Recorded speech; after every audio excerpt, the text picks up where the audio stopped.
So hey guys, welcome back to my channel. तो दोस्तों, जैसा कि हमने मार्शल मास्टर के पिछले एपिसोड में देखा था कि चैन साव यहाँ पर सभी लोगों से एक एग्रीमेंट करता है जिसमें वो इस फॉर्मेशन को 3 दिन के अंदर ब्रेक करने की बात करता है और सभी लोग इससे एग्री करते हैं क्योंकि उन्हें तो इस फॉर्मेशन को ब्रेक करने में कम से कम आधा साल का समय लग जाएगा। चैन साव इसके बदले में टोटल ट्रेजर का 40% लेने का बात करता है और फिर आगे बढ़कर इस फॉर्मेशन को ब्रेक करने का एक पैटर्न दिखाता है और सभी को देता है कि इसी तरह से इस फॉर्मेशन के ऊपर अटैक करो। सभी लोग उसके बताए हुए तरीके से फॉर्मेशन के ऊपर अटैक करना शुरू कर देते हैं, मगर यहाँ पर जो 2 एल्डर थे उनको ये सब कुछ ठीक नहीं लग रहा था कि इतने कॉम्प्लेक्स फॉर्मेशन के ऊपर सभी लोग एक साथ मिलकर अटैक कर रहे हैं। जिस पर चैन साव कहता है कि अगर 3 दिन के अंदर ये फॉर्मेशन ब्रेक नहीं हुआ तो फिर आकर आप मुझसे क्वेश्चन करना, मगर तब तक के लिए आपको मेरा सारा ऑर्डर फॉलो करना होगा। और यही डील हुआ था। और अब आगे दोस्तों, आज के एपिसोड की शुरुआत बिल्कुल उसी जगह से होती है जहां हमें दिखाया जाता है कि सभी लोग मिलकर उस फॉर्मेशन को ब्रेक करने की कोशिश कर रहे थे।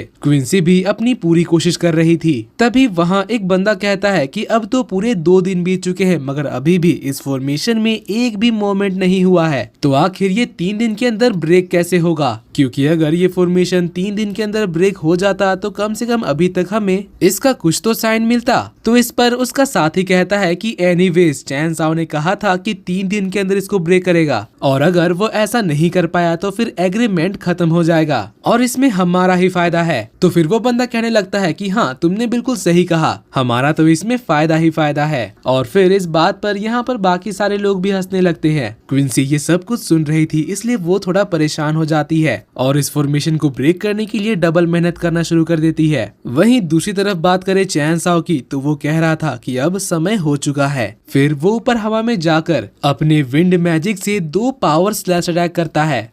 सभी लोग इस धमाके से पीछे हट जाते हैं। फिर चैन साव यहाँ पर एनर्जी बीम के 5 फॉर्मेशन को एक्टिवेट करता है जिनकी एनर्जी को वो एक साथ मिलाकर फॉर्मेशन के ऊपर अटैक कर देता है, जिससे कुछ ही देर में इस फॉर्मेशन के ऊपर क्रैक्स आना शुरू हो जाता है और देखते ही देखते ये फॉर्मेशन कुछ ही सेकेंड्स में टूट जाता है, जिसके धमाके से सभी लोग नीचे प्लेटफॉर्म में उतर जाते हैं क्योंकि उसके अंदर से काफी ज्यादा एनर्जी निकलती है। फिर चैन साव के नीचे आने के बाद सभी लोग देखते हैं कि फॉर्मेशन के अंदर जाने के लिए हवा में उड़ते हुए पत्थर रास्ता बना रहे थे। सभी लोग अंदर से आने वाली पावरफुल एनर्जी को महसूस कर पा रहे थे। और बात करें यहाँ पर डिसाइपल्स की, तो वो लोग बिना किसी देरी के अंदर से आने वाली एनर्जी की तरफ तेजी से बढ़ने लगते हैं। क्विंसी और चैन साव भी बाकी सभी के साथ अंदर जाने का डिसाइड करते हैं। फिर कुछ ही देर में वो लोग फ्लाइंग स्टोन्स के रास्ते से अंदर पहुंच जाते हैं, जहां पर सभी की नजरें एक स्पिरिचुअल ट्री के ऊपर आकर रुक जाती है। उसके ऊपर ना सिर्फ पावरफुल स्पिरिचुअल फ्रूट्स लगे हुए थे बल्कि उसके अंदर से भी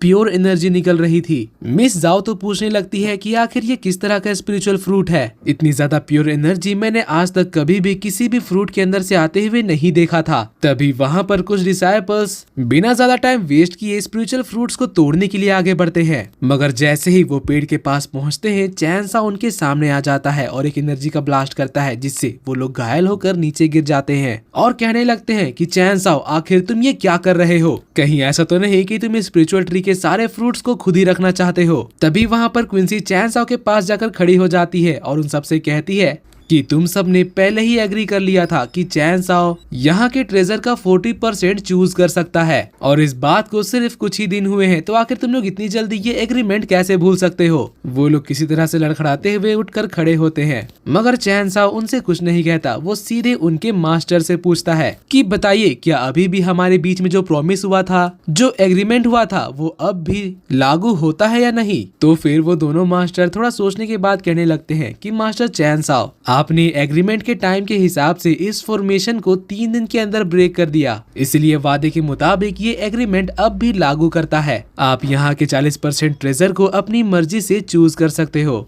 मगर तभी वहाँ पीछे से एक बंदा कहने लगता है कि मैं इस बात से एग्री नहीं करता। इस स्पिरिचुअल ट्री में लगभग 100 स्पिरिचुअल फ्रूट्स हैं, जिसमें 40% का मतलब 40 पीस है। तो अगर चैन साव इनमें से 40 फ्रूट ले लेगा तो फिर हमारे लिए क्या ही बचेगा? बाकियों को सिर्फ 3-3 स्पिरिचुअल फ्रूट्स ही मिलेंगे। आखिर चैन साव इतना सारा ट्रेजर अकेले क्यों ले? जिसके जवाब में चैन साव कहता है कि तुम लोगों ने पहले ही प्रॉमिस किया था और मैंने तुम लोगों का आधा साल का समय बचाया है और हमारे बीच इसके लिए एग्रीमेंट हुआ था। तो बताओ, क्या वो सब कुछ अब तुम लोग भूल चुके हो? क्या तुम्हारे हिसाब से वो एग्रीमेंट खत्म हो गया है? दोस्तों, चैन साओ यहाँ पर बार बार एग्रीमेंट की बात इसलिए कर रहा है क्योंकि अगर उन्होंने कह दिया कि उनकी तरफ से एग्रीमेंट खत्म हो गया है, वो लोग एग्रीमेंट नहीं मानते हैं, तो चैन साओ को उनको खत्म करने में ज्यादा समय नहीं लगेगा। मगर इस चीज का उनको बिल्कुल भी आइडिया नहीं है। वो तो कहने लगते हैं कि अगर हमें पता होता कि फॉर्मेशन के अंदर एक स्पिरिचुअल ट्री है जिसके अंदर प्रिंसिपल ऑफ स्पेस का कंडेंस एनर्जी है, तो फिर हम लोग कभी भी तुम्हारा एग्रीमेंट नहीं मानते। हम लोग इस फॉर्मेशन को ब्रेक करने के लिए आधा साल भी वेट कर सकते थे। और फिर यहाँ पर बाकी लोगों से पूछने लगता है कि बताओ, तुम लोग इस बारे में क्या सोचते हो? मिस जाओ उनकी इन सब बातों से परेशान हो रही थी। तभी वहाँ एक दूसरा बंदा कहने लगता है कि हाँ, ये बिल्कुल सही कह रहा है। एक बंदा यहाँ पर 40 फ्रूट नहीं ले सकता, ये बाकियों के लिए अनफेयर होगा। अब उनकी इन सब बातों को सुनकर क्विंसी को गुस्सा आ जाता है। वो उनसे कुछ कहने ही वाली थी कि तभी चैन साओ उसे रोक देता है और फिर वो उन दो मास्टर से पूछने लगता है कि बताइए, आपका इसके बारे में क्या कहना है? मगर वो दोनों तो कह रहे थे कि मास्टर चैन साओ, हमारे बीच में पहले ही एग्रीमेंट हो चुका था, तो अब हम अपने जबान से आखिर कैसे मुकर सकते हैं? लेकिन उसके डिसाइपल्स तो अपने मास्टर की बात से एग्री नहीं कर रहे थे।